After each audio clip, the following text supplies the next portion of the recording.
Rapid reaction after Iowa falls tonight, 90-81 at the hands of the Purdue Boilermakers. That's not the biggest story, though. The number one wrestler in the country commits to the Hawkeyes. We got you covered. Locked on Hawkeyes.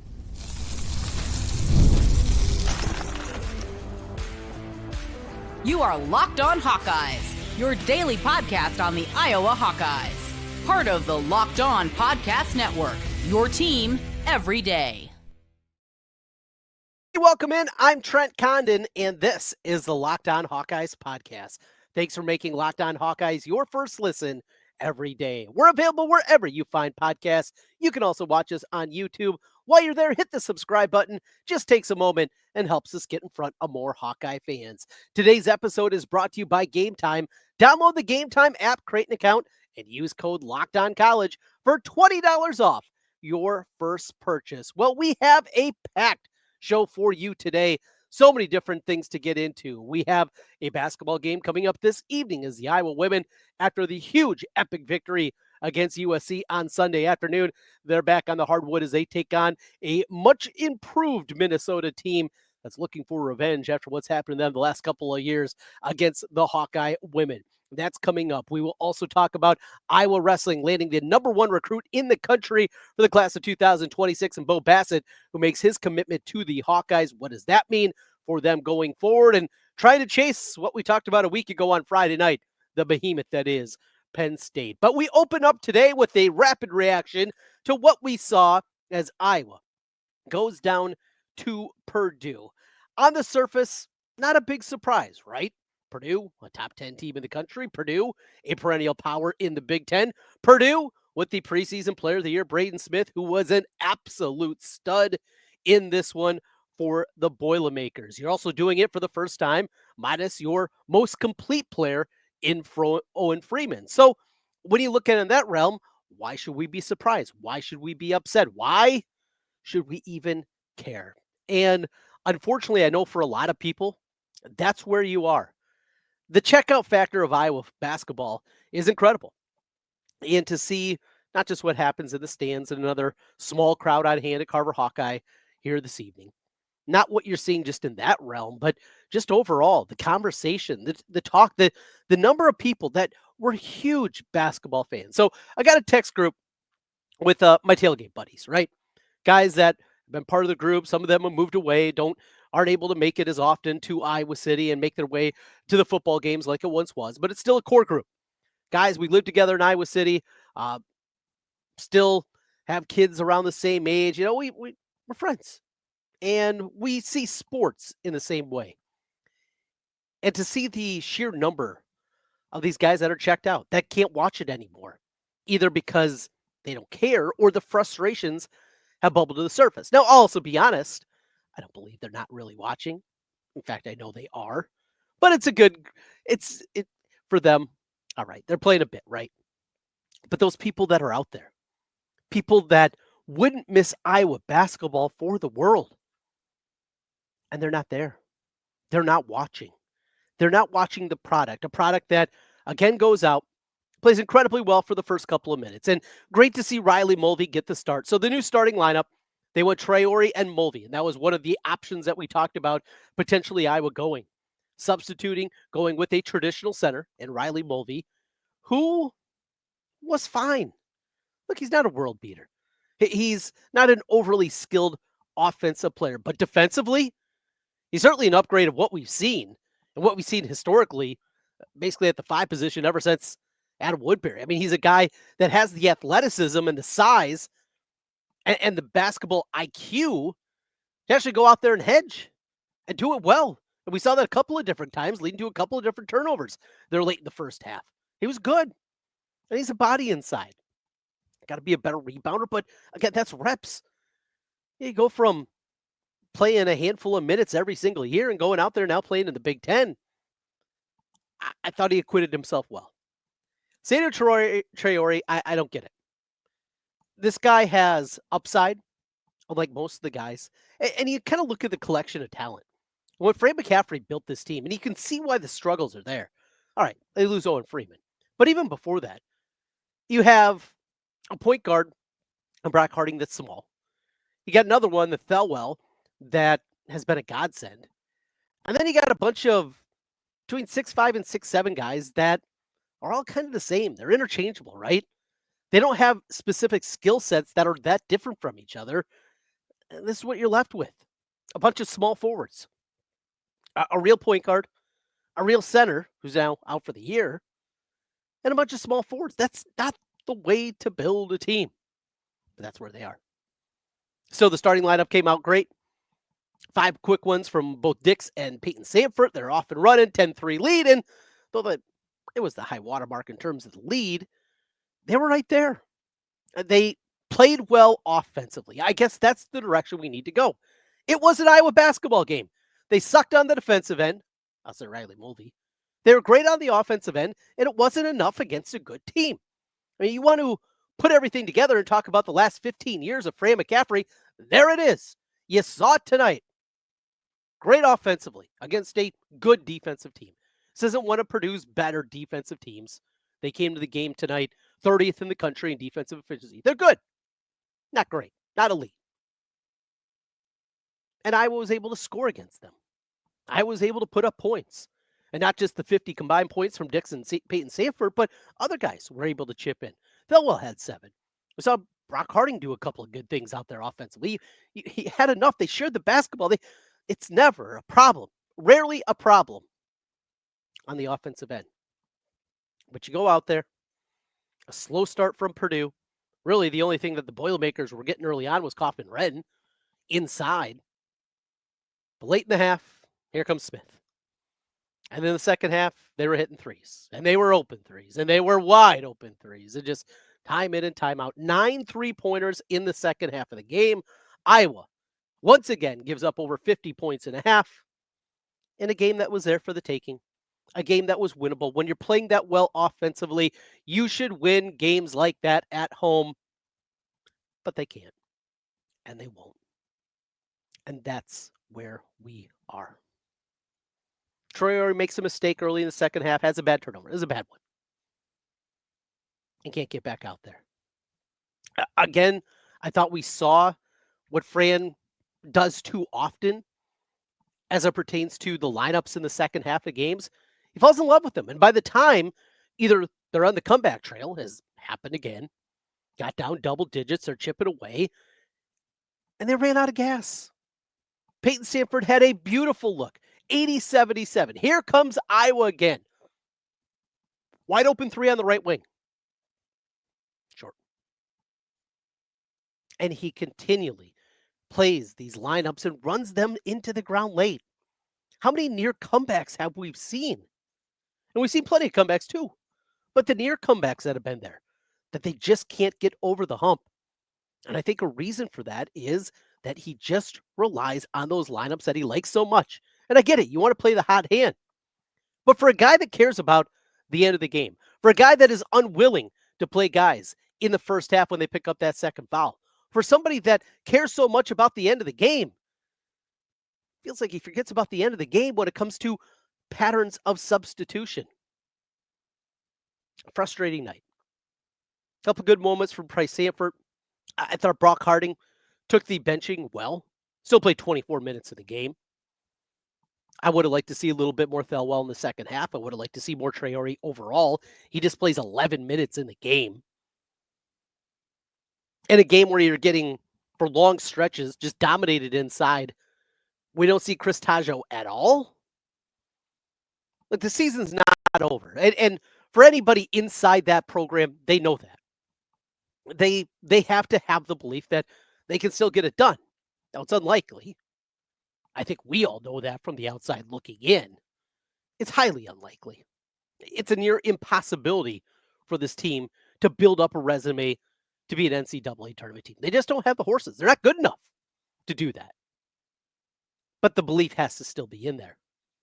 And maybe as we get deeper in, we'll see more Chris Taggio.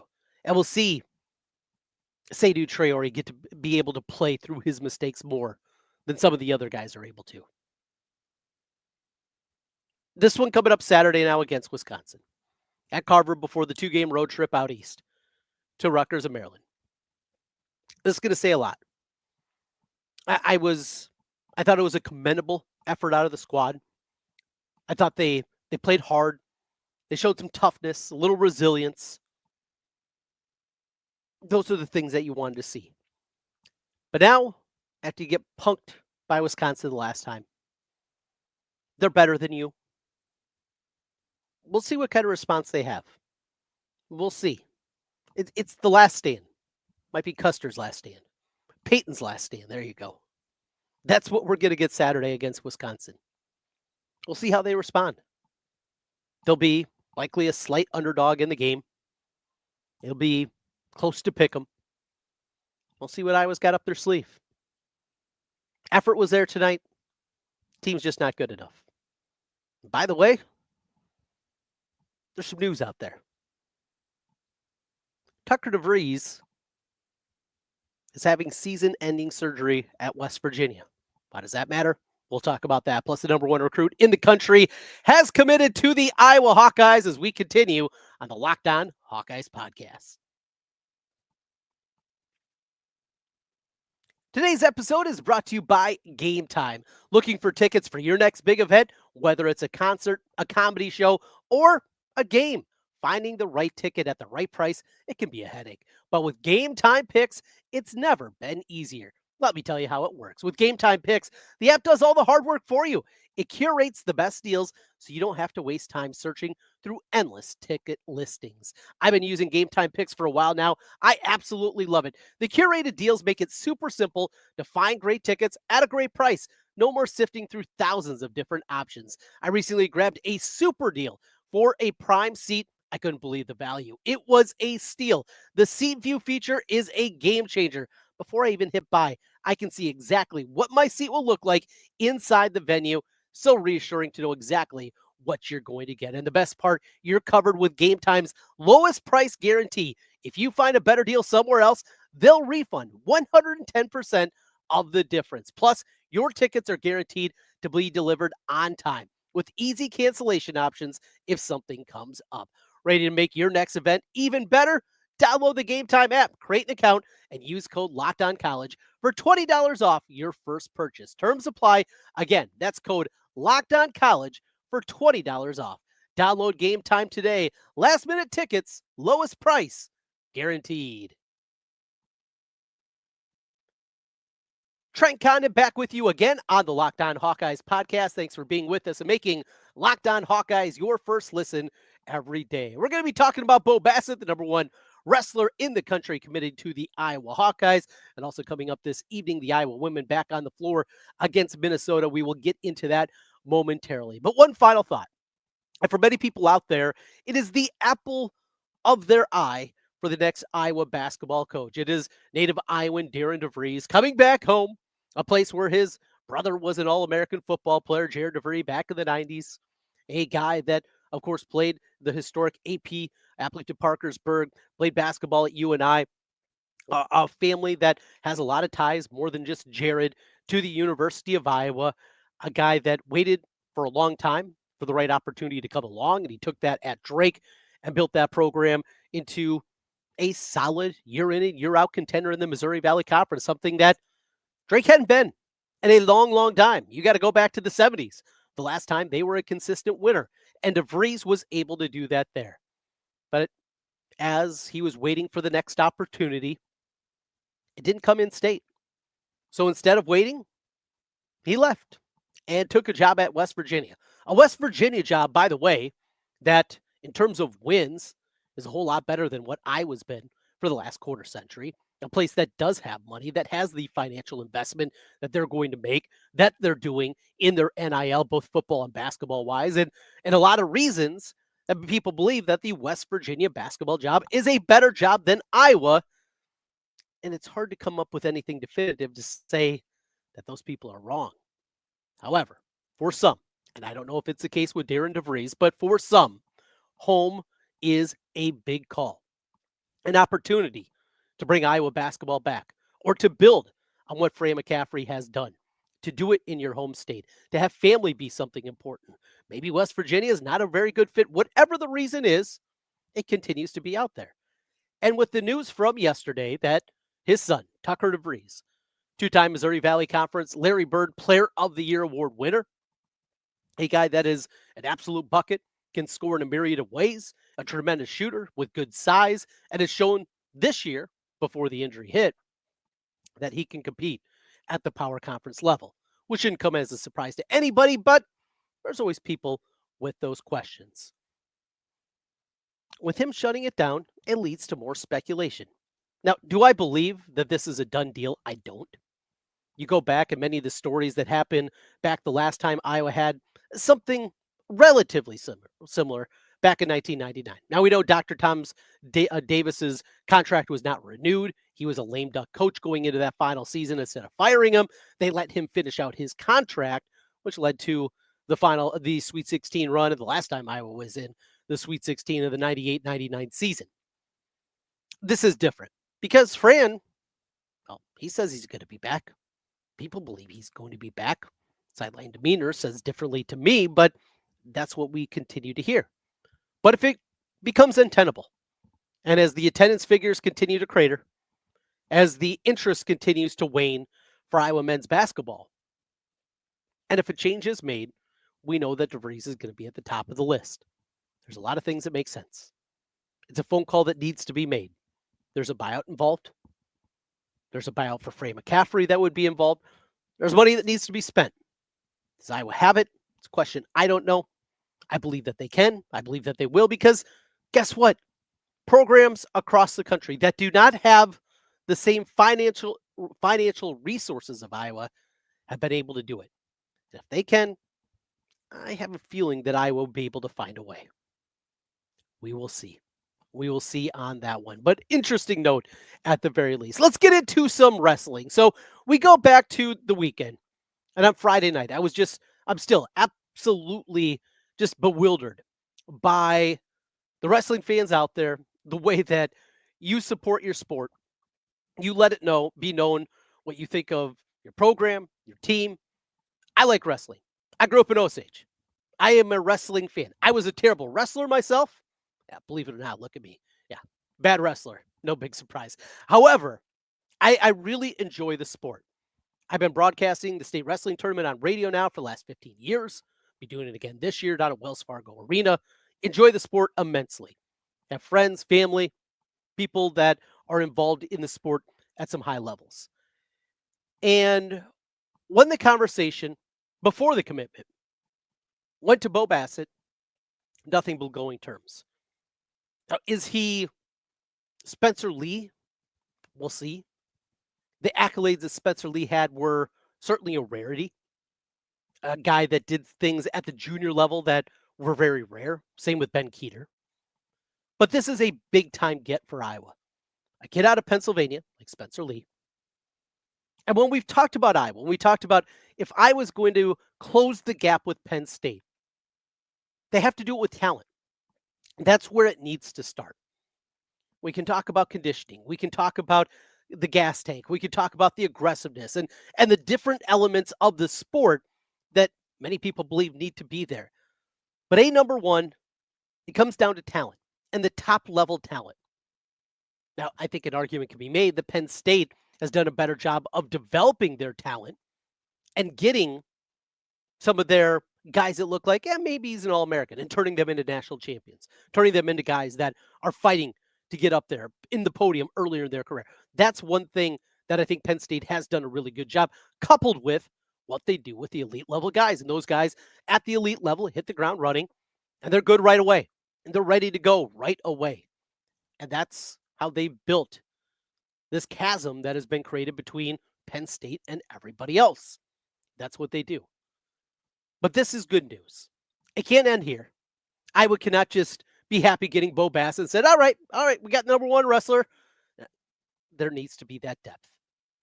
It goes without saying that this cannot be the end, that there needs to be more that goes into it. But for a night, feels good. And Coach Manning's going to bring over his squad from Nebraska on Friday night. It'll be a charged up environment. I know the Carver fan base is going to be pretty excitable. I think on Friday night, that should be a fun one. And gearing up and shaping up for nationals. What this team can be going into Big Ten. Still got to meet against Oklahoma State. Get to see David Taylor at the end of the season.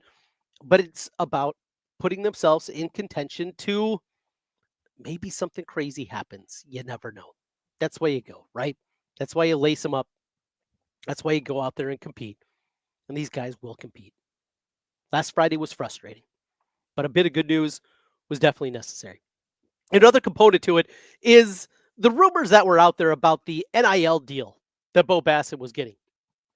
And even before his commitment on Monday, when he had cut it to his final 4 schools, the term that Iowa was throwing around $5 million in NIL to Bo Bassett.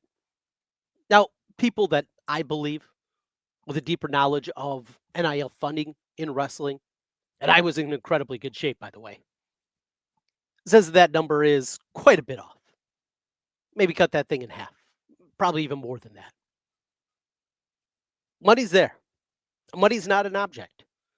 And now Tom and Terry Brands need to figure out how they're going to structure this roster, what they're going to do going forward, and how they're going to cut down Penn State. It's not over because still got to lace them up. But it's going to be a tall task. It's about more big picture. It's looking at that class of 2026 and what else you're going to add outside of Bassett. Steve Mako's son, which makes me feel incredibly old. Yeah, he's down there. A bigger guy, obviously. You know, Steve, you can understand that. And got a couple of twins from Kentucky that are high-level guys that I was involved in. They're involved with a bunch. Get the talent. And whatever direction you need to do to make it happen, it's different. Now, the way that Penn State was able to build their roster before, those advantages are changing. They're evolving. And Iowa should be in good shape. Now you have to take that final step. We'll take one final step over to the hardwood. Back to basketball, this time on the women. Huge matchup for them as they go to Minnesota tonight. A matchup in the barn. We'll talk about it. What's it going to take for Iowa women to make it 4 wins in a row as we come back on the Locked On Hawkeyes podcast.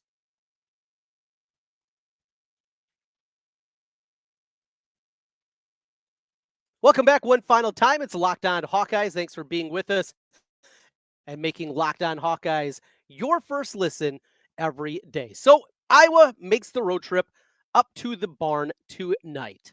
It will be a matchup against a Minnesota team that is much improved. And I think we have to start right there. This Minnesota team, the last couple of years had fallen on hard times. And they're improved. A big part of that is a couple of new players that have come in, a couple of players that have come home, amongst them in the middle. And the biggest one there is at the center position with Sophie Hart. So Sophie Hart comes back from NC State. She's a Minnesota girl, and she's back out there. Now, Sophie Hart is not a traditional 6'5" player. For her size, she's not a great rebounder by any means. In fact, just averages about 4 rebounds per game. And that's something overall. Iowa's a good rebounding team. Minnesota's okay. You just look at the record of Minnesota and say, oh, man, Iowa might be up against it here. And you do always have to be a bit concerned about a letdown. Look, that environment that they saw on Sunday won't be replicated again this year. It won't. Senior Day will be a big one, but it'll also be kind of a coronation. You're taking on a crappy Wisconsin team. You're not going to see, I don't think, anything like that, because even when we see UCLA, and who at that time might be number 1 undefeated UCLA come in, Caitlin Clark's not going to be having her jersey retired. And there was just a different kind of feel that was happening there. So you do have to worry about some letdown here because they got to be ready to go. Now, Minnesota's lost 3 out of 4, but also remember, those losses were all to ranked teams. They were to Michigan, USC, and UCLA. This team that can score, Battle's a really good player, but Iowa has advantages in rebounding. Iowa has advantages in shooting. And I think it's as simple as this. You know, I joke a lot with basketball on my radio show. You just show me the box score, and if I could pick one thing in today's environment of basketball, doesn't matter if it's high school, college, pros, show me the threes, I'll tell you who won. Of course, it doesn't always happen that way, but very simply, in this game, I think it'll be as simple as that. If Iowa can shoot 35%, knock down 8, 9, 10 3-pointers in this game, shoot it relatively well from the outside, I really like their chances. I like the way they match up with this Minnesota team. I think Minnesota, I don't want to say fool's gold because that's not fair. They've turned it around and put together a really nice year. But look at the depth of their schedule, there just isn't a whole lot there. And because of that, I really like the way that Iowa goes. Knock down some threes, hit some shots, guard the 3-point line. Don't give up a bunch. Don't have the female Charles Buggs comes out for the Gophers that the player out of nowhere that knocks down a bunch like happens on the men's side seemingly every single year against the Gophers. Make that happen. I think Iowa wins this one, and I think they win it relatively comfortably. And we go back to the 5-game losing streak for them, and you look at each one of those games individually. Boy, they had to have a lot of things go wrong for them to have that 5-game losing streak. They're better than what they looked like there. Water seems to find its level. And I think this Iowa women's basketball team is finding its level. It was better than that team that we were scared was going to be on the wrong side of the bubble. They're better than that. And they proved that Sunday. I think they're going to prove it again tonight. Let's get it done, get a big victory. We'll be back with you after that one, and we owe you a lot of football talk. That's coming up tomorrow, Locked On Hawkeyes. A look back at the week that was, some big recruits. Iowa picking up a defensive back for the class of 2025, bolstering the class of 2026 with the offensive line. 3 new commitments there. A lot of football talk. David Eichelt's going to join us to talk about that as well. That's all coming up here tomorrow. Locked On Hawkeyes, we are with you each and every day talking all things Hawkeyes. We got you covered there. And don't forget, Craig Sheeman doing a great job, Locked On Big Ten, talking all things Big Ten, basketball and football-wise. He's got you covered there. Plus your favorite team. Doesn't matter if it's the NFL, the NBA, Major League Baseball, all covered on the Locked On Network. And we got you covered right here on the Hawkeye side of things. Thanks for being with us and making Locked On Hawkeyes your first listen every day. Hit that subscribe button if you can. Greatly appreciate it. We'll talk to you again tomorrow. Go Hawks.